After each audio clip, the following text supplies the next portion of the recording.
John. And I'm Aaron. And today, Aaron, we're celebrating 10 years of Amigos. So, we are gathered here under the auspices of the International Retro Computer Expo, aka Boatfest. Yeah. A special live recording. Aaron, what does it feel like to be here amongst our best buddies celebrating 10 years on the air? It's a pretty even vibe, Boat. I feel okay. Don't oversell it. I'm too tired to get super excited because I've got to be down, but I'm happy. Part of me is super exuberant that we can do anything.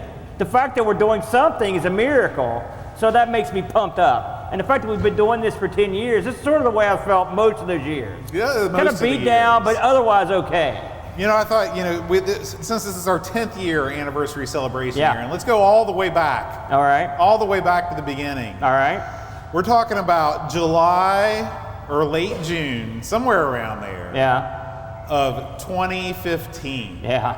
Now tell us where you were in your life journey in 2015. It was a big year for you. It's funny because when we started the show, I was still working at a 2-bit, well, it was an 8-bit or 16-bit computer job at the computer warehouse in Canal City, West Virginia. I was making peanuts, Boat. I was dying out there, dying on the vine. And this is about when I was getting ready to start my job or get the job with the cops, which I still have, with the breath alcohol. So it was a nice transition. But those early days, there's some lean days, as you recall. Mm-hmm. So this was a good.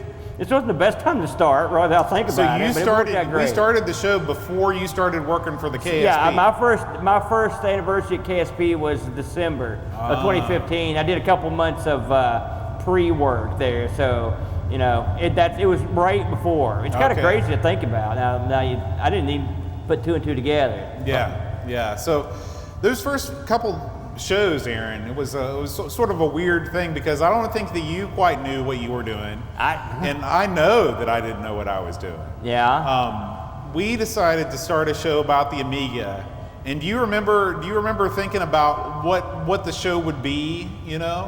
Well, the reason I wanted to do an Amiga show, I wanted to do it in theory because I didn't really want to do anything. But I just wanted it to appear. Mm-hmm. Yeah. Because I'm lazy. Yeah. And not smart. But it didn't happen. And so I'd complain to you. I was like, because I listen to a lot of shows, a lot of podcasts, and no one was covering the Amiga. I couldn't figure it out. I'm like, why isn't anybody covering this? It's the best. Look at all these games, And you were just like oblivious because you don't care. You didn't know what the Amiga was. No. But you did want to do something. Right. And you had just came off a podcast about your buddies or the band, something? My buddy from college and I. What was that show called? The John and Greg Show. Yeah. Yeah, it was very imaginatively named. Where we just told stories from college and we interviewed our old college friends. Did that get over pretty well at the college? Well, it had an audience of everybody that we went to college with and our college friends. And that was, no, is what I'm saying. It had no audience. And so when we started the show, I was like, well, I already know how to do the back end now, because that's the important thing. And so I knew how to theoretically make a podcast happen. Yeah. What I needed was somebody that was good on the stick that could talk endlessly about nothing. Enter Amigo Aaron. Well, yeah. And so it's true. You came downstairs. I had the laptop set up. Okay. Yeah. For many years, we recorded on my low-end laptop while my monster desktop was standing by. You did mention the part where you didn't tell me we were doing it. Right. Okay. I invited you over. I said, put this headset on. Yeah. And then I was like, hey, everybody, welcome to Amigos. You didn't even say that. We hadn't come up with a name yet. Well, I didn't know we were making a show. I don't know what I said. I don't either. Now think about it. No, we had the name of the show. Did we? We had the name of the show. Because you told me, you're like, I've got the perfect name for a show.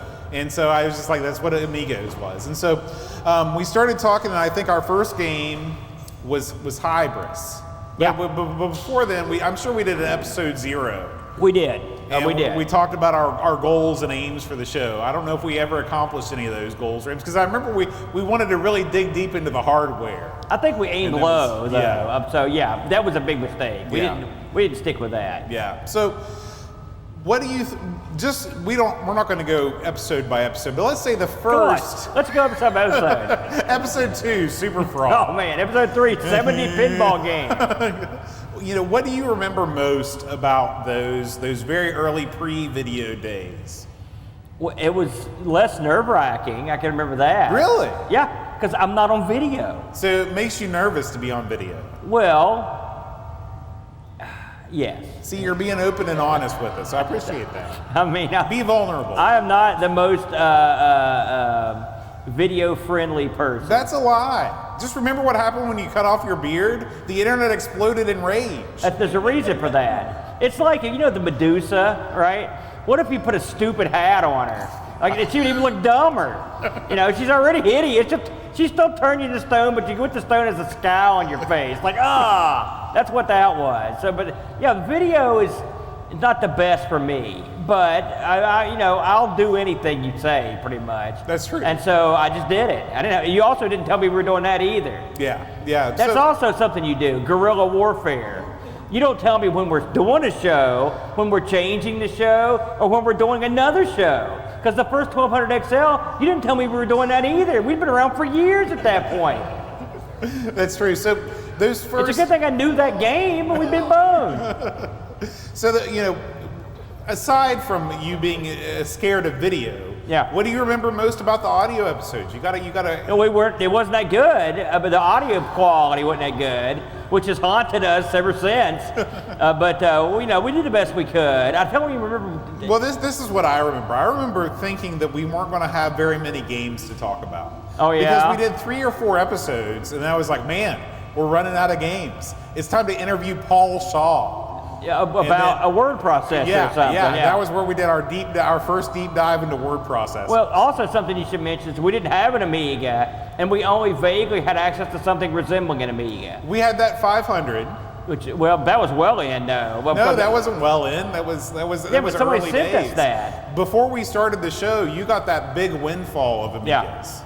Yeah, but Bo didn't have one, and then we got the 500, but we used think of all the stuff we ran Amiga on. Xbox was one of the things we used, and God knows what else that we used. So I don't know if you knew the width and breadth of the Amiga library early on. Right, because I was limited to what was on the Xbox, which was not a whole lot. Yeah. Plus the things that one emulator would run poorly. Yeah.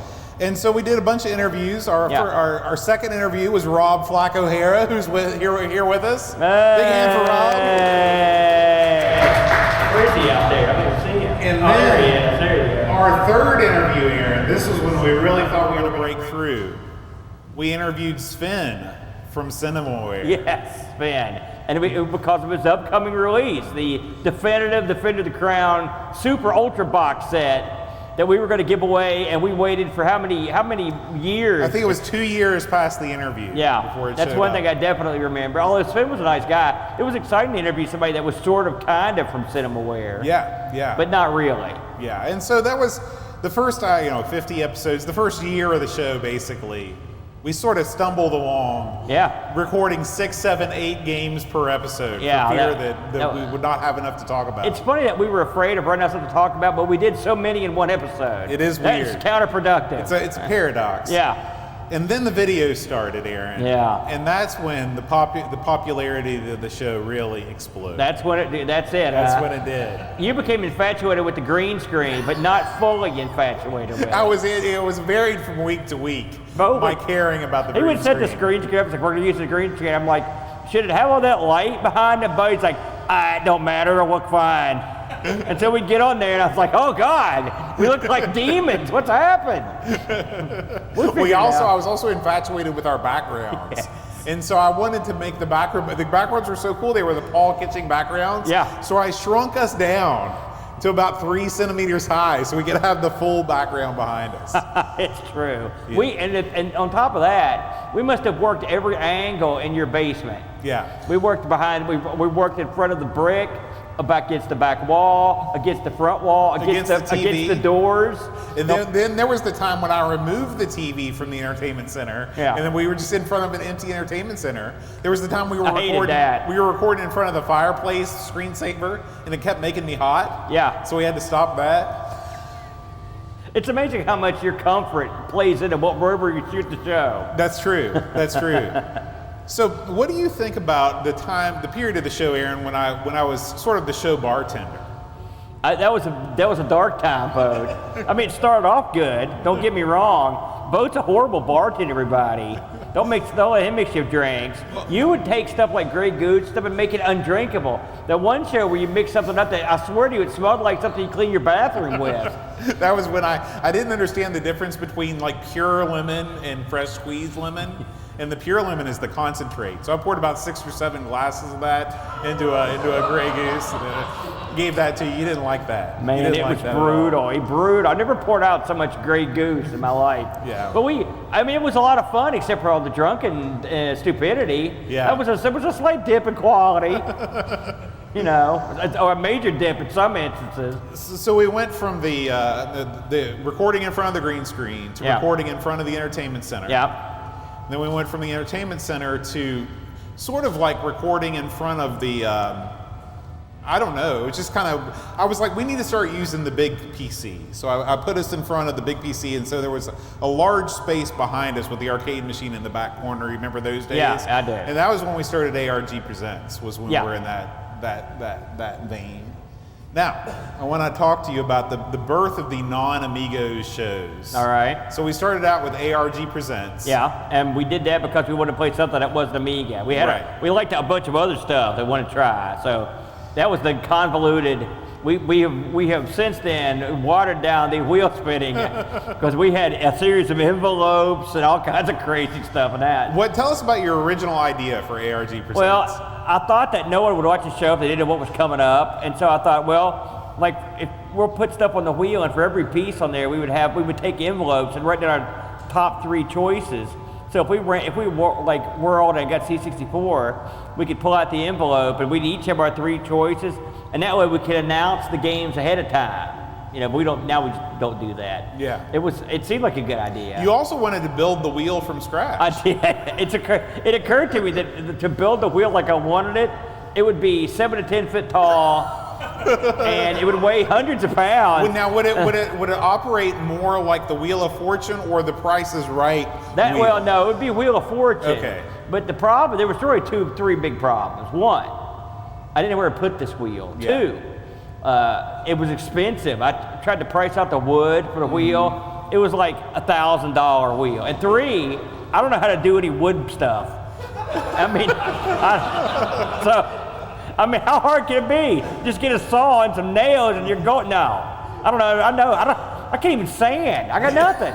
Do you have tools? I mean, I have a tool. I'm not talking about your brother. Oh.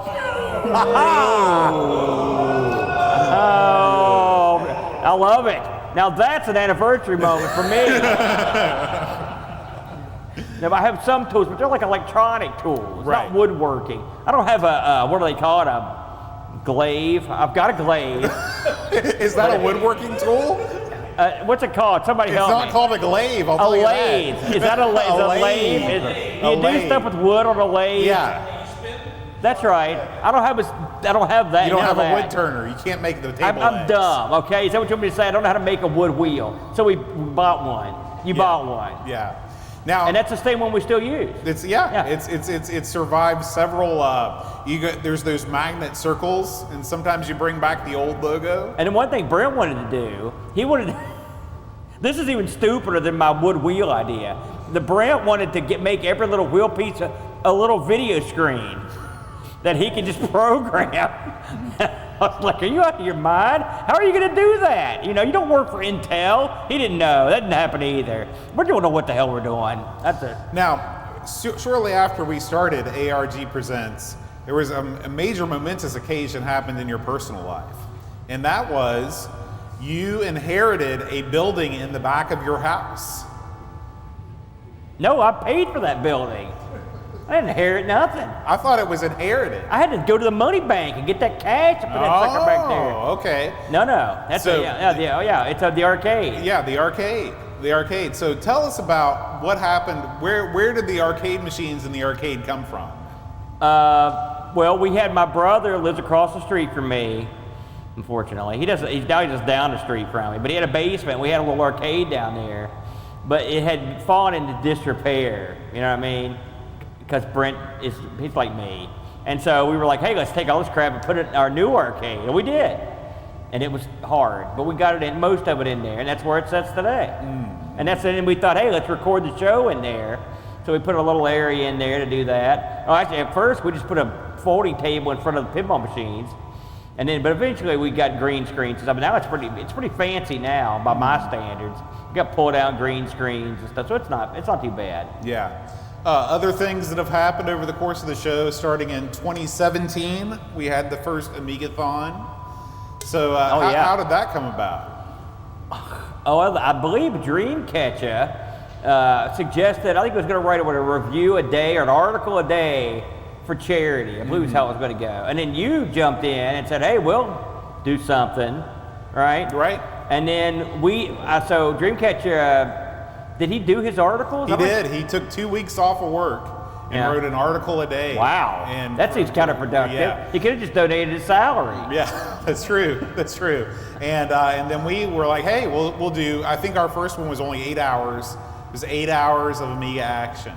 Yeah, and that's where it should have stopped. It was from Make-A-Wish UK. Yeah. And I think we raised 700 pounds. Yes, we were so excited too. That was a goodly chunk of change right there. And then we moved the next year. When did we go to 24 hours? So we did one 12-hour in 2018, and then 2019. That was the big year. That was the 24-hour. It was the big year, all right. That video has been lost to time. Thank God. It was combined with the first and only year that we allowed people to buy time. Yeah. So you could pay us to play a certain game, and that's where we got the 2 hour. It came from the desert block. You know, that seemed like such a good idea when you brought it up. And man, when we hit that block at 3 a.m., it was bad. Boat, for those that don't know, Boat he goes to bed at like 11 o'clock. He's out. And like if you're at his house partying, we'll have a whole group of people right in the middle of a game. When the clock strikes 11, you're out the door, and he's not subtle. No. He has got the boot on. He's like, get out. I cut the power. He cuts the power. And so I didn't know that when we did the Amigathon. Yeah, it was early days in our Let me tell you something. He cut the power to his kindness at about 15 hours in, and then it was Devil Boat for the rest of that show. That's true. That's true. That was also where you got the pie in the face. Yes, it was. That was no fun. I hated that. Your hat Chad, he stopped by here yesterday to say hi and wish us well. He punched that pie into my face. Well, part of the problem was digging for gold or something. I was like, man, because I think we went 8 to 8. I think that was the time that Amigathon was. It was 8. That was so stupid. Yeah, and so at about 6 o'clock in the morning, I was like, man, we're almost done. And so I put the instant whip. I put it on the thing, and then I left it upstairs in the kitchen. Well, of course, instant whip doesn't stay whipped for a while. It slowly turns to liquid. So by the time I made it to Aaron's face... Oh, no, incorrect. That was a real pie. You got the instant whip one. If you go back and look at the footage, there's crust and everything. It's a full pie. I took a full pie, and it had a brick in it, I think. So don't shortchange my pie, because the next year when you took a pie, there's no footage of that either. That's because one little dollop of whipped cream hit his nose. He was like, ah! So don't sugarcoat it, pal. I took a full pie. So that's Amigathon. Yeah. I needed charity money after that to fix my... Yeah. So we have raised, as of right now, over $35,000. Oh, thank you. So that was you guys. Yeah. And it's all thanks to all of you guys, the generous donations of Frank, and there's just so many people. Yeah, so many people pitched in. Just everybody has. A lot of people have given over the years. I'm always astounded. That's something I never saw coming, that we could get that much money, But we're just the dancing monkeys. Like, you guys are the ones that put the money. We appreciate it. Everybody that sent in money goes to a good cause, Bo. That's for sure. Other things that have happened. Yeah. How do you remember all this stuff? Well, I thought about what we were going to do before we did it. Oh. And so... I knew I forgot something. I got to go to Ireland and go to Amiga Ireland. Yeah. Yep. And that was when you got to buy an Amiga. Yeah, you bring that up now. What is it going over everything that happened to me that was god awful? Yes, I bought one. In fact, someone made an offer on it the other night. Really? Yeah. Did you sell it? I got to find it. I think I got it. It's screwed to your wall. No, I think it's holding my door open.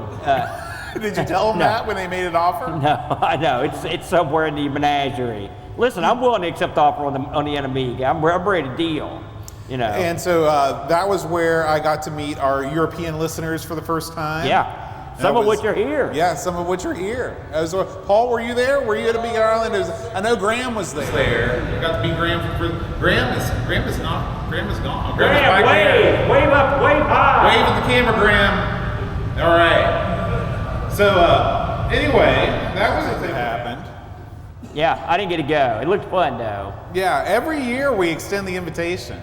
And I don't travel well. You went to Corbin. Some people can fly first class. Some people fly business class. I fly cargo. All right, it's too much money for me. I don't go.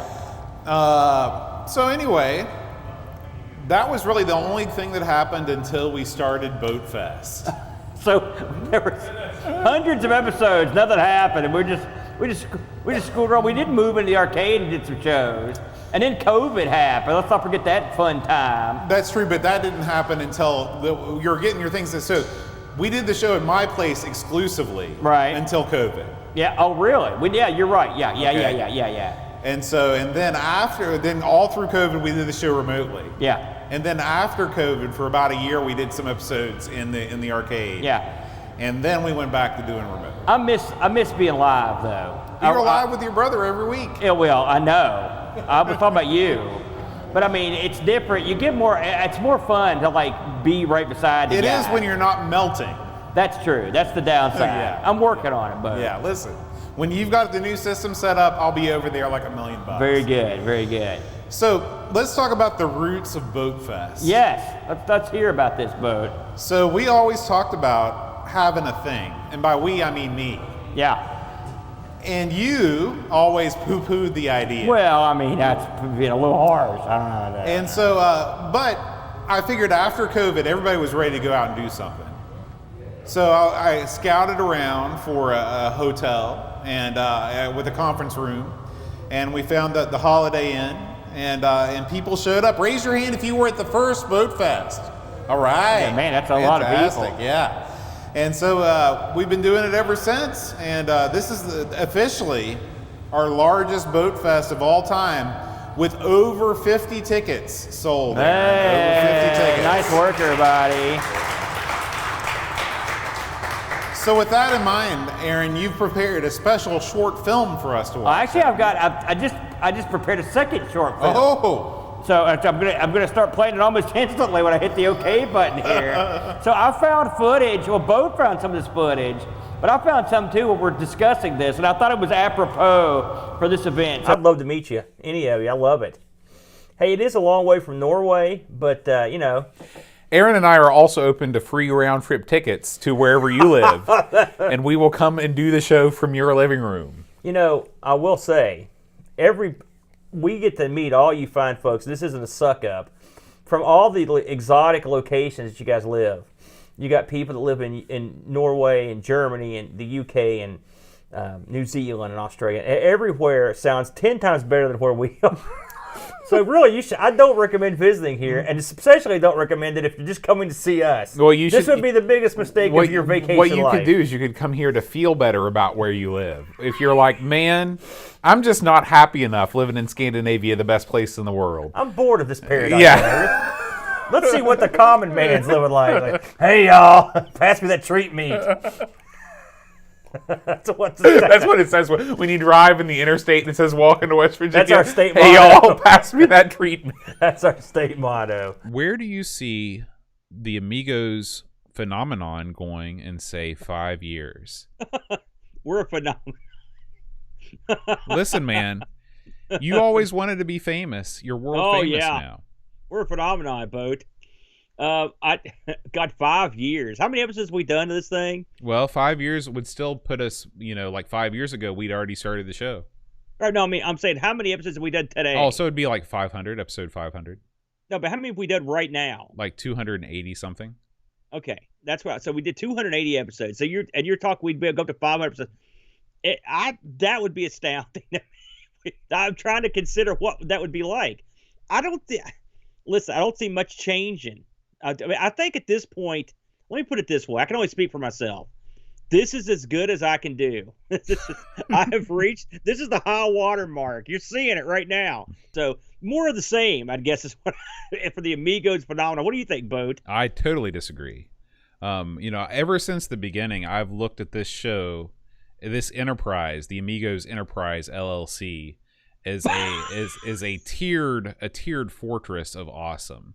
Okay. Oh yeah. Wow, you didn't inform me of that. And we're scaling the tiers as we go, okay? So causing the tiers. Every once in a while, we reach a new plateau, and then we reach a new height, and we go on and on. The big thing that I see within the next 5 years is us getting really into doing more Amigos-sponsored events in terms of things like, Boatfest 2021.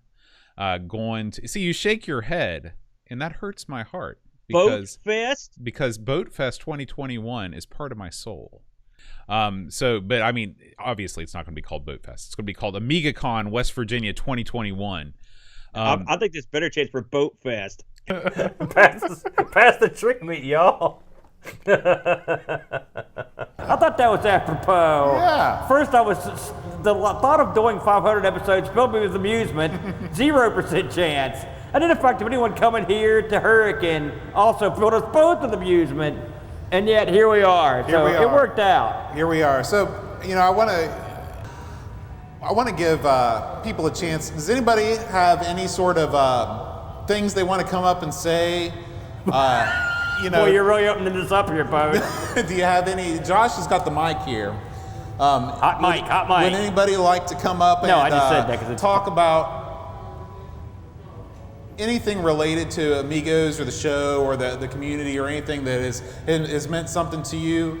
This is your time. This is your moment. You can air your grievances. Yeah. Whatever. If you want to curse us out, you're able to do that. Mobius looks pissed off. You can tell he's got something to say. All right. So I'm one of the crazy people that travels across the Atlantic. This is my 3rd year.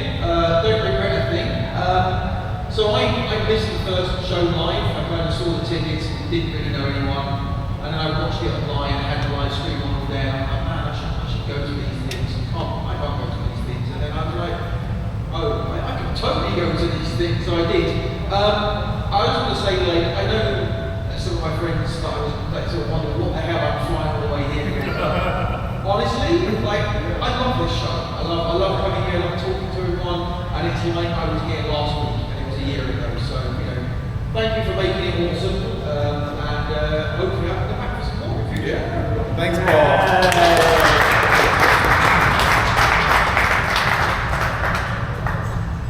What's so nice?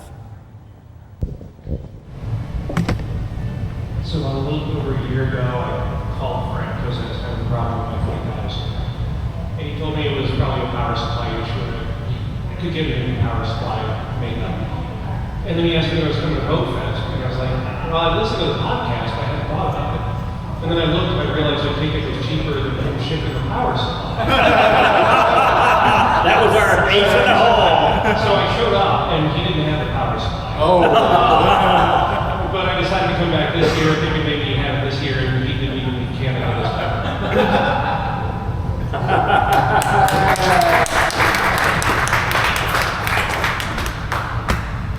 All right, Aaron. Before we go, thank you, Josh.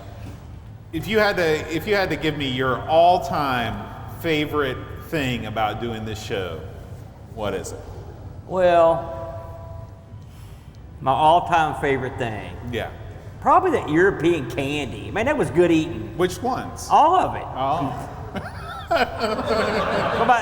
If I had a second choice, it'd be the fine people that we've gathered here, all of our friends at home that couldn't make it or didn't get a chance to make it. I mean, it sounds hokey. We've mentioned this on the episode when we were talking about don't come here, but we love to meet the people when we get messages from the UK or Australia or New Zealand or Portugal or you know, outside of Russia, they're so exotic. I mean, it's so interesting. Like, well, here we are. You know, it makes you feel like that someone's listening and digging it.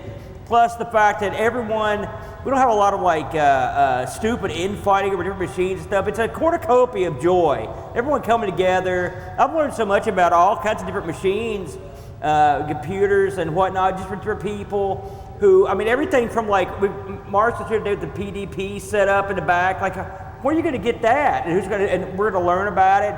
You know, I learned about stuff I didn't even ever want to hear about, like Mac stuff and Atari ST stuff and all sorts of stuff. And you're like, wait, there's something there. So I like the people and what they bring to the table, stuff that I never would have been exposed to if it wasn't for the show. I will say that. Plus, I like spending time with you, Boater, my good pal. Yeah. Well, what about good. you? You know, I've got to be honest. It's got nothing to do with you guys. It's got nothing to do with you guys. I do the show because of you. Oh boy. I do. You bring a tear to a glass eye, Bo. You know, so many times I come home, you know, on Friday night, you're beat down, we're all beat. Every single time you make me feel better. Oh. Every single time. You're an awesome guy, man. I love you. Thank you, Bo. Thank you, man.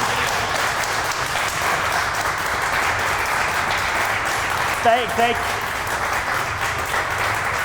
All right. Thank you, everybody. Let's roll the close.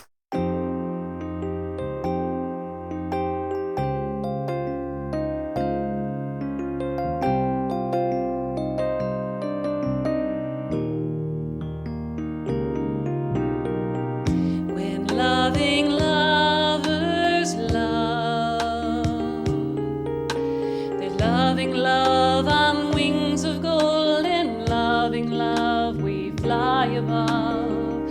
Their love is such a soft and precious love. It's love. A lovely love is all we seem to need when we're in loving love. But then it's gone. It is nothing but a memory. Memory. Memory. Memory.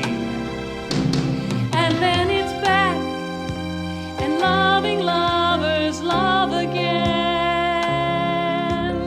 Who knows where it flies? The lustrous love must rise Into the endless skies. a new day shining bright, Your heart has wings to fly. and no one else can fly. I really can't say why. I really do like pie. I know a couple guys. They really do like pie. And loving lovers love as loving lovers love. Golden, shimmering, lustrous, lovely, loving, loving love.